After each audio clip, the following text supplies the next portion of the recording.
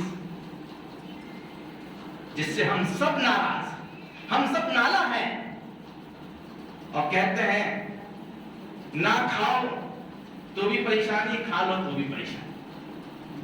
نہ کھاؤ تو بھی افسوس، کھا لو تو بھی افسوس. وہ ہے شادی کا لڈو. تو چوتھی چیز ہے زوجۃ صالحۃ تعینہ علی امور الدنیا والآخرہ. ایسی نیک بیوی جو آپ کو دنیا میں بھی مدد کرے اور آخرت کے کاموں پر بھی مدد کرے. دنیا میں بھی آپ کی مدد فرمائے اور آخرت کے کاموں میں بھی آپ کی مدد فرمائے. کیسے دنیا کے کاموں میں مدد فرمائے گی؟ ایک انسان ہے، شوہر ہے، باہر سے کام کاج کر کے تھکا ماندہ آیا ہوا ہے، اور جیسے ہی گھر پر پہنچتا ہے بیوی جو ہے گھر کے جھگڑے کی لسٹ سنانا شروع کر دیتی ہے. تو یہ کیا دنیاوی کاموں میں جو ہے مدد ہوئی؟ نہیں. مدد یہ ہے شوہر گھر پر آیا، اس کا اچھا استقبال کرے، اس کی آرام و آسائش کا انتظام کرے، اور پھر اس کے بعد جو پریشانی ہے اس کا سامنا کرے. اور آخرت کے کاموں میں کیسی مدد کرے گی؟ اللہ کے نبی جناب محمد رسول اللہ صلی اللہ علیہ وسلم نے فرمایا نیک بیوی کی خصوصیتوں میں سے ایک خصوصیت یہ بھی ہے کہ رات میں وہ خود بھی اٹھے اور اپنے شوہر کو بھی اٹھائے. اس کے لیے نماز پڑھنے کے لیے. اللہ رب العالمین سے دعا ہے کہ رب العالمین ہمیں نیک کام کرنے کی توفیق عطا فرمائے، نیکی کے کاموں میں آگے بڑھنے کی توفیق عطا فرمائے. الہ العالمین ہمیں اس دنیا کے اندر خوشگوار زندگی گزارنے کی توفیق عطا فرمائے. الہ العالمین ہمیں کتاب و سنت کے مطابق اپنی زندگی گزارنے کی توفیق عطا فرمائے. وآخر دعوانا الحمدللہ رب العالمین.